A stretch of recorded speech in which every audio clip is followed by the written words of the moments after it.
GB News, the People's Channel. And right across the United Kingdom. You can find us on Sky Channel 512, Virgin Media Channel 604, Freesat Channel 216, Freeview Channel 236, And YouView, Channel 236. You can also take us with you on DAB Plus Radio. With the GB News app and at the website gbnews.uk. We're absolutely everywhere. Come join us on GB News, the People's Channel, Britain's news channel.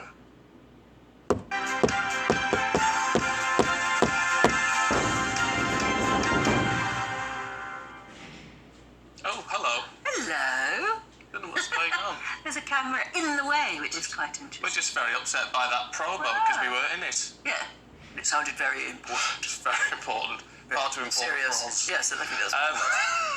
Very good morning, though. Anyway, there we go. Yeah, you're Got a watching clear Steven view. and Anne. It's nice to be back. It's lovely to be back with you. Oh, yes, and thank you to Caroline in North Devon and Jane, who are glad to see us back. Yeah, Thank you very much. Now, let's take you through the papers. Should we start with The Guardian? MPs urge an investigation into PPE contracts after revelations regarding the Tory peer, Michelle Mone. In the Mail, GPs vote to shut their doors at 5 o'clock, 5 p.m, 9 to 5 in other words, claiming that longer work days discriminate against doctors with families. The Express says Suella Braverman has vowed to cut the number of people coming to the UK as net migration hits a record of 504,000 in the last year. And in the Daily Star, never mind Black Friday, it's Bunk Off Friday, with football fans set to leave work early to watch England play the USA in the World Cup. I thought it was at 7 o'clock our time. Oh, I don't know. It's 7 o'clock our time, so you don't need to bunk off at all. Well, everyone's Welsh today then, aren't they? Yeah, that's what they're doing. Fair enough. We've got a bit of Welsh in us somewhere. Time to go through the papers now with former advisor to Boris Johnson, Oscar Reddrop, and broadcaster Liz Kershaw. Morning to you both. Liz, let's start with a bit of migration, should we, in the Express? So the headline is a record 504,000 immigrants coming in. It's a very emotive subject, isn't it? So let's have the facts. The reality is there were 1.1 million people who legally came to the UK last year, and approximately 500,000, over 500,000 left. So the net figure is we increased by 500,000.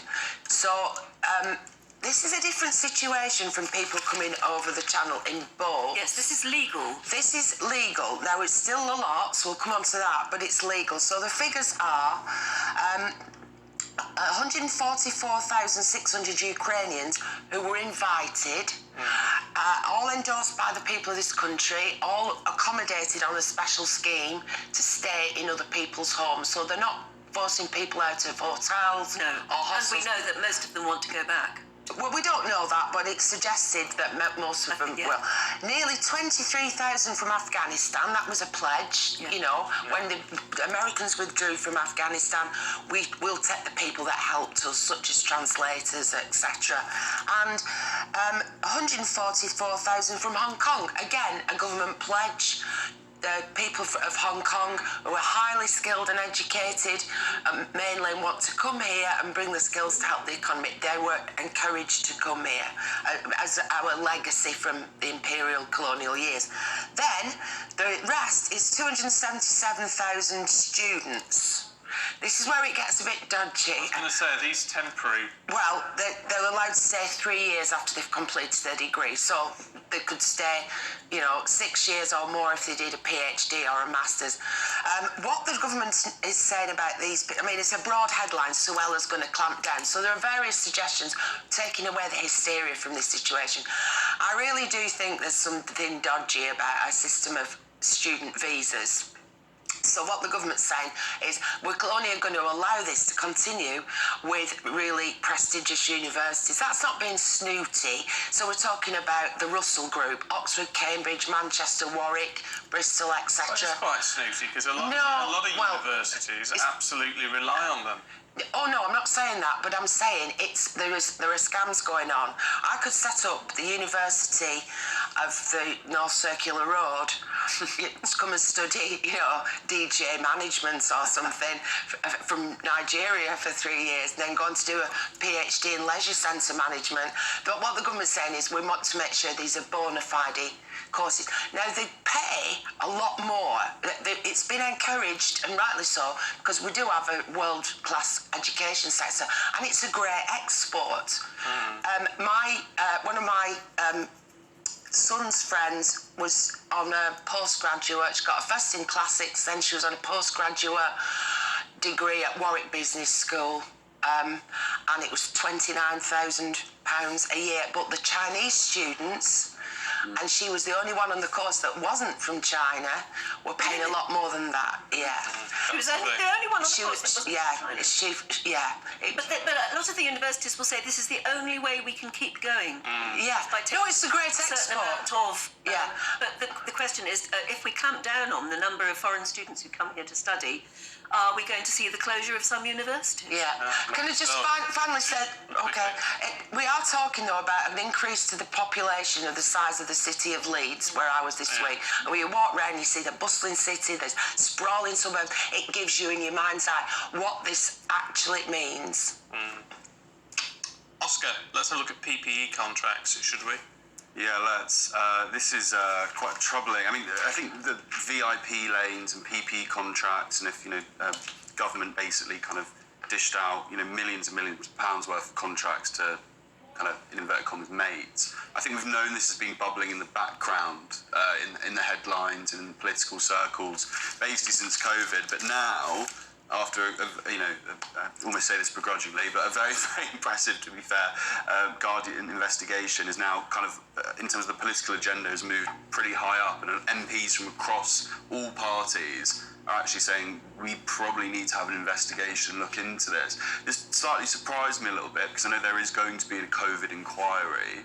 Yes, so one would expect. You would expect this to almost be wrapped up in there. I mean, it would be incredibly awkward for the government, and it's interesting, and I think Labour, you will see, will latch onto this investigation and really hammer down on it. And you sense, when you talk to people, like, dodgy PPE contracts, it's quite high on people just kind of chat down the pub about things they didn't like about the government. You do hear it a lot, and I think Starmer will really want to kind of stir that. He wants the British people, the British public, to be angry. Well, very clearly there is something there. Yeah, completely. It doesn't smell particularly right. I think the timeline, because you're now seeing government ministers, and the government line on this has been pretty consistent, which is, all processes were awarded, in line with procurement regulations, transparently guidance, done correctly through the civil service, and they will really, really, really have to be certain that line holds scrutiny if an investigation and more, in Guardian, I'm sure the Guardian will be right after this. There's an intense issue, though, isn't there? In the fact that when there was, an emergency, however you view it yourself, but the idea that there's an emergency we needed to get hold of, if you knew a minister, you would sort something out quickly. Yeah, and I think that's where there's a natural human probably response to it, which is, decisions, we forget the situation we were in, and decisions were being made minute to minute, day by day, and the stakes were so high. So you're right, so if I know someone who can, get PPE into hospitals, as long as I conduct it through the official channels. I have to admit, I forwarded someone got in touch with me and said, but my friend runs a company that can do X, Y, and Z, and I forwarded it on to ministers that I know. Yeah. Now, I've no idea whether they were awarded contracts or not, but you just think, here's pass it on. And so you have to accept that maybe mistakes were made. It's whether or not it's intent, as you say, it's whether or not it was negligent. It is a bit of a shame that it kind of clouds, because clouds kind of the headlines on the PPE COVID story, because you forget that there were so many incredible local businesses up and down the country that all of a sudden chucked in their day jobs, if you like, what they normally produce, and actually it was kind of like the spirit of kind of World War II almost, and so it's a shame that these headlines detract from that. Yeah. Let's have a look at the Mail, Liz. GPs are going to close early. Oh, sorry. I was ready with the Royal Mail there. Okay, well, this is... Oh, it infuriates. It's it's not a surprise, is it? Because we're already learning how many GPs are working part-time. And not long after they come out of university, one of the suggestions for why this is happening is because there are now more female graduating as medics, and they want to have time off for children and families. But it's infuriating for people. That's the wrong paper there. That's the wrong mail. There you go, that's all.